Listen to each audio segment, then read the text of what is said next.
वज़ीर ख़ज़ाना इसहाक़ डार कहते हैं कि हुकूमत ने इलेक्शन के लिए बजट में पैसे रख दिए हैं। इस फैसले में इत्तेहादियों के नुमाइंदे भी शामिल हैं। इसका मतलब है कि इलेक्शन वक्त पर होने चाहिए, लेकिन इलेक्शन होंगे कब, इसका जवाब उनके पास नहीं। कहा वो इलेक्शन कमिश्नर तो नहीं। इत्तेहादियों ने इलेक्शन में ताख़ीर की बात की है तो ये गैर आइनी नहीं, आइन में मौजूद है, और अगर मुतल्लिक़ा शिक़ लागू होती है तो वो भी आइन ही की शिक़ है। हुकूमत इत्तेहादियों को डिक्टेट नहीं कर सकती, उनका हक है, लेकिन बजट में पैसे रखने से हुकूमत की नीयत जाहिर होती है कि वो इस फैसले के लिए काबीना में उन इत्तेहादियों के लोग भी शामिल हैं जो ताख़ीर की बात कर रहे हैं। वज़ीर आज़म ने ताख़ीर की बात नहीं की, हुकूमत की तरफ से कोई बदनीयती नहीं। बजट में इलेक्शन के लिए पैसा रखा है, इससे लग रहा है कि इलेक्शन होगा। तहरीक इंसाफ के रहनुमा शाह महमूद कुरैशी का रद्द-ए-अमल, कहा कि अगर हुकूमत ने आइन के मुताबिक चलना है तो इलेक्शन होगा, अगर आइन से हट कर चलना है तो कुछ नहीं कह सकते।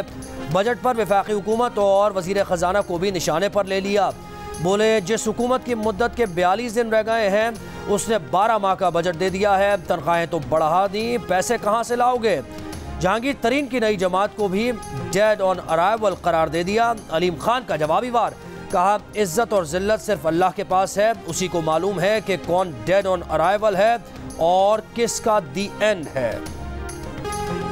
पाकिस्तान इस वक्त एक उबूरी दौर में है और जमहूरियत की जानिब पेशकदमी कर रहा है। पीपल्स पार्टी के चेयरमैन बिलावल भुट्टो जरदारी का अरब मीडिया को इंटरव्यू। एक सवाल पर कहा पीपल्स पार्टी की क़यादत कई नस्लों से फ़ौज का सियासी किरदार ख़त्म करने की कोशिश कर रही है, मगर ये काम एक रात में या फ़ौजी तनसीबात पर हमलों से नहीं होगा। ये मकसद हासिल करने के लिए सिविलियन इदारों को अपना मजबूत मकाम बनाना होगा। जमहूरी इदारे मजबूत होकर ही फ़ौज का सियासी किरदार ख़त्म कर सकेंगे। पंजाब हुकूमत ने सूबे में फ़ौज की तैनाती का हुक्म वापस ले लिया। 9 मई के वाक़यात के बाद पंजाब में 10 मई को फ़ौज की तैनाती का ऑर्डर जारी किया गया था। इस्लामाबाद के चीफ कमिश्नर ने भी वज़ारत दाखिला से आर्टिकल 245 के तहत मुआवनत के लिए फ़ौज की तैनाती का नोटिफिकेशन वापस लेने की दरख्वास्त कर दी। खैबर पख्तूनख्वा में फ़ौज अब भी मौजूद। तहरीक इंसाफ की रहनुमा यास्मीन राशिद को 2 रोज़ा जिस्मानी रिमांड पर पुलिस के हवाले कर दिया गया। पुलिस के मुताबिक यास्मीन राशिद लाहौर के इलाके गुलबर्ग में अस्करी टावर हमला केस में मुलव्वस हैं। इससे पहले 3 जून को लाहौर की ही इंसदाद दहशतगर्दी की अदालत ने यास्मीन राशिद को जिना हाउस हमला केस में बरी कर दिया था। 4 जून को पंजाब पुलिस ने जिना हाउस हमला केस में यास्मीन राशिद की रिहाई चैलेंज करने का फैसला किया था। पेट्रोलियम डेवलपमेंट लेवी 50 रुपए से मजीद बढ़ाने का फिलहाल कोई इरादा नहीं। पैकेट वाले दूध पर 9% टैक्स नहीं लगाया जा रहा। खाने पकाने के तेल से सेल्स टैक्स नहीं हटाया। वज़ीर ख़ज़ाना इसहाक़ डार ने वजाहत कर दी। पोस्ट बजट कॉन्फ्रेंस में बताया कि उनके नज़दीक मुआशी इस्तेहकाम आ चुका, मुश्किल फैसले करके मईशत को बहाल किया। अब शरह नमू बढ़ाने की तरफ जाना है। अगले साल महंगाई की शरह 21% रहेगी। महंगाई ने सरकारी मुलाजमीन की कमर तोड़ दी, इसीलिए 35% तक तनख्वाह बढ़ाई। एडहॉक रिलीफ तनख्वाह पर दिया गया, इसका इतलाक अलाउंस पर नहीं होता। बेवाओं का हाउस बिल्डिंग फाइनेंस कॉरपोरेशन का कर्ज हुकूमत अदा करेगी। वज़ीर आज़म शहबाज शरीफ कहते हैं कि बजट मईशत की तवील मुद्दती बीमारियां ठीक करने के आगाज़ की नुमाइंदगी कर रहा है। चेयरमैन PTI के पैदा करदा सियासी अदम इस्तेहकाम ने मईशत को नुकसान पहुँचाया। किसी नए टैक्स के बगैर ज़्यादा मुतवाज़न बजट मौजूदा रुकावटों के अंदर मुमकिन नहीं था। मखलूत हुकूमत ने इन शोबों को तरजीह दी है जो इक़्तिसादी तरक्की तेज़ कर सकते हैं। मईशत को इस्लाहात की अशद ज़रूरत है जो मुस्तहकम सियासी माहौल में की जा सकती है। मीसाक़े मईशत सियासी जमातों के लिए अवाम की खुशहाली हासिल करने का वाहिद रास्ता दिखाई देता है। सिंध में ग्रेड 1 से 16 के सरकारी मुलाजमीन की तनख्वाहें 35% बढ़ाने का ऐलान। ग्रेड 17 और इससे ऊपर के मुलाजमीन की तनख्वाह 30% बढ़ाई जाएगी। पेंशन 17.5% बढ़ाने और कम से कम उजरत 33,750 रुपये करने का ऐलान। सिंध का 2,240 अरब रुपए का बजट पेश। वज़ीर आला मुराद अली शाह ने बतौर वज़ीर ख़ज़ाना बजट पेश करते हुए कहा रवां साल सैलाब के बायस 100 अरब रुपए का इजाफी बोझ पड़ा। बजट में सूबाई तरक्याती प्रोग्राम के लिए 226 अरब, ज़िलाई तरक्याती प्रोग्राम के लिए 20 अरब और बैरूनी मुआवनत के मनसूबों के लिए 147 अरब रुपए से ज़ायद मुख्तस करने की तजवीज़।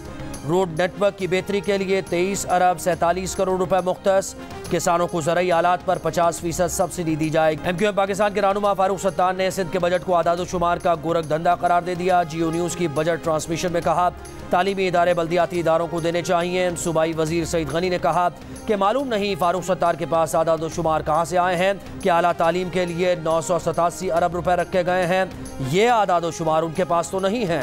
समंदरी तूफान बिपरजॉय 150 किलोमीटर फी घंटा की रफ्तार से बहरा अरब में मौजूद, अगले 24 घंटों तक शिद्दत बरकरार रहने का इम्कान।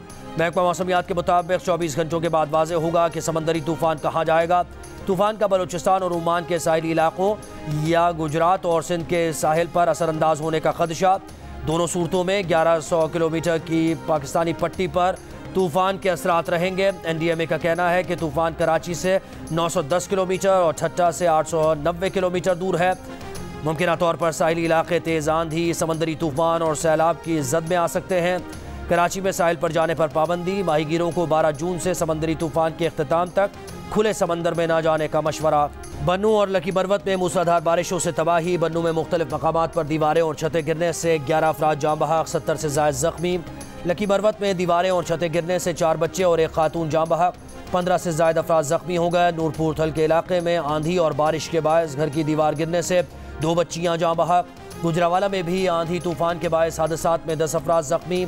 लाहौर में दिन भर हब्स और दर्जा हरारत 46 जैसा महसूस होने के बाद शाम में तेज़ आंधी और बारिश। हवाओं की रफ्तार 111 किलोमीटर फी घंटा रही। तेज़ बारिशों और आंधी से लेस्क्यू रीजन के 80 फीडर ट्रिप कर गए। ख़राब मौसम के बायस PIA की परवाज़ को लैंडिंग की इजाज़त भी नहीं दी गई। फूल नगर में ओले पड़े। मुल्तान में आंधी, दरिया स्वात के बहाव में इजाफा। पानी बहरीन बाजार में दाखिल हो गया। कराची के मेयर और डिप्टी मेयर के लिए कागजात नामजदगी जमा कराने का वक्त खत्म। पीपल्स पार्टी की तरफ से मुर्तज़ा वहाब ने कागजात नामजदगी जमा कराए। नजमी आलम कवरिंग उम्मीदवार। मजमूई तौर पर मेयर के लिए 6 और डिप्टी मेयर के लिए 8 उम्मीदवारों ने कागजात नामजदगी जमा कराए। नून लीग का पीपल्स पार्टी की हिमायत का ऐलान। कागजात नामजदगी की जांच पड़ताल कल होगी। जमात इस्लामी का पीपल्स पार्टी पर गैर जमहूरी रवैये का इल्ज़ाम। कल कराची की शराय कायदीन पर एहतजाज का ऐलान। अमीर जमात इस्लामी कराची हाफिज नईमुर रहमान ने कहा कि मेयर के इंतखाब से कबल गायब होने वाले लोगों की जिम्मेदारी पीपल्स पार्टी और पुलिस पर आयद होती है। पीपल्स पार्टी मुल्क तोड़ देगी लेकिन मैंडेट तस्लीम नहीं करेगी। कुछ भी कर लें ये सब नाकाम होंगे। हाफिज नईमुर रहमान ने मेयर कराची के ओहदे के लिए कागजात नामजदगी जमा करवा दिए। मुल्क में ज़रूरी इनकलाब लाना है। बीज पर टैक्स और ड्यूटी ख़त्म कर दी है। मुल्क में यूरिया की पैदावार के लिए गैस की फरामी लाजमी कोशिश होगी। वज़ीर ख़जाना इसहाक़ डार की प्रेस कॉन्फ्रेंस। कहा कि ज़रूरी कर्जे के लिए 2250 अरब रखे हैं। 50,000 ट्यूबवेल्स को शमसी तवानाई पर मुंतकिल करेंगे।